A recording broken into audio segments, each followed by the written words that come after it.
Welcome to Costa Rica. My name is Johnny from Johnny Knows Costa Rica. Today we're here at the Assembly.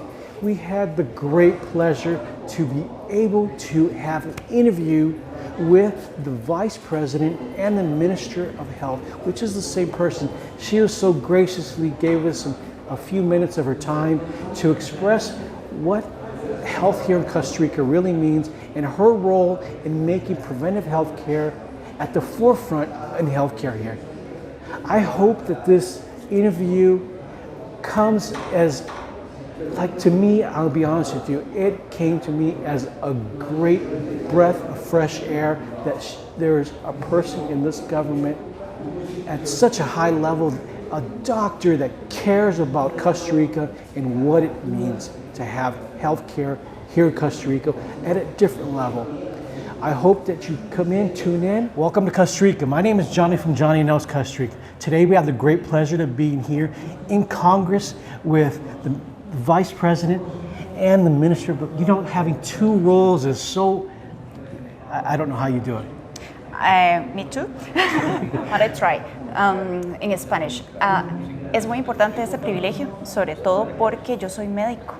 Y ser médico para mí no solamente es tener una visión de prestación de servicios de salud, de atención a la población, digamos, diferente, sino que también con un rol de vicepresidencia le doy un poder político a las acciones que estamos generando desde, en este caso, Ministerio de Salud. Ms. Vice President, you know what? You've taken such a role with healthcare and such, because you are a doctor. What's your motivation of so many things that just are blocking progress? How do you wake up every day to fight that? Good question. My motivation, change the world? No, a joke. Cambiar las cosas. En alguna medida soy de las personas que creen fielmente en que uno no puede ser crítico del sistema si no genera, cuando a uno lo llaman, decir aquí estoy, vengo a cambiar las cosas o vengo a presentarme para poder, la parte de conocimiento técnico, dar un aporte a una política pública o una mejora. Entonces, en ese momento que el señor presidente actual, ¿verdad?, de la República me ofreció que quiero ser, si yo quiero ser vicepresidenta de la República, y fue para mí primero un golpe porque yo no vengo del campo político, desconozco completamente o desconocía completamente cómo se hacía, ¿verdad?, para poder estudiar para esto o esta línea de trabajo.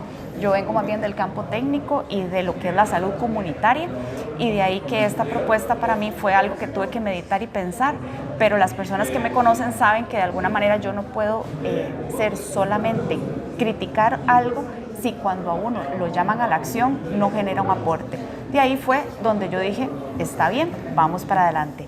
Y heme aquí. So you provided solutions instead of excuses.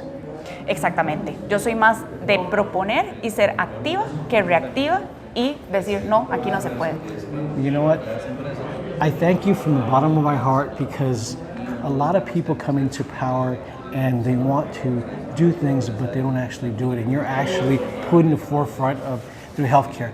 I do have two questions. One of them is that you talked in your political forum about preventive healthcare here in Costa Rica, being that the system right now is in a reactive state instead of a preventative state. In your political view, you said that preventive healthcare is so important. How do you see Costa Rica evolving to that area of preventive healthcare, which is so important to be at the forefront? Vean, está hablando con una médico de familia, imagínense. Entonces, para mí lo que es la prevención y promoción de la salud es lo básico para poder realmente abordar la salud de una población. Y ahí es donde hay que empezar a cambiar el concepto, porque estamos en un ministerio de salud, no en un ministerio de enfermedad. Y la gente, ¿qué es lo que hace? Regular todo lo que es la enfermedad, normas para manejo de X o Y cosas, y de alguna forma reforzar sistemas hospitalarios, y no ve el concepto de lo que es el Sistema Nacional de Salud. Es cómo nos enfocamos en hábitos saludables, estilos de vida, actividad recreativa y deporte, entre otras cosas. Sin esto no hay prevención en la salud y no hay de alguna forma una gestión adecuada de lo que es el cuidado de la salud. Y de ahí que el Ministerio de Salud hemos tratado de cambiar el enfoque, de buscar estrategias para poder más bien fortalecer la salud y no solamente manejar la enfermedad. It's like a breath of fresh air to hear preventive healthcare in Costa Rica. And I will ask you one thing. They ask a lot in EDOS, which is the platform. As a doctor, when you open it up and you go down to ask for an appointment, do you think there's a possibility to open it up so instead of when you're asking for general medicine to include the caveat to say, hey, you know what? Why am I going to the EDOS today? Because right now, when you go into the EDOS, it has general medicine, the date that you want to go, but it never talks about how I'm feeling that day to enter the system. So right now, you have to get to the device after you talk to administration, what you're doing, talk to the doctor before you have even a diagnosis. And you as a doctor, I think, can appreciate that you should have a diagnosis prior to coming. What's your stance on that? Yeah, but it's not all true. Because si usted revisa el esquema que tiene el EDUS a lo interno, hay una parte subjetiva y hay una parte objetiva. En la parte subjetiva, ¿qué es lo que hace uno como médico tratante en este caso? Hacer la pregunta de qué es lo que siente usted, cómo se siente y qué es lo que de alguna forma lo trae a la consulta. Y ahí es donde en esa parte subjetiva usted coloca esto.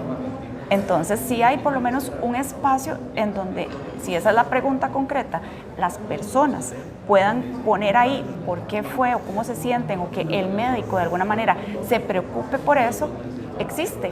Y es parte también en lo que uno llama anamnesis, le enseñan a todo el personal de salud que tiene que generar como principal pregunta, ¿verdad? Doctor, I will leave you with this last question.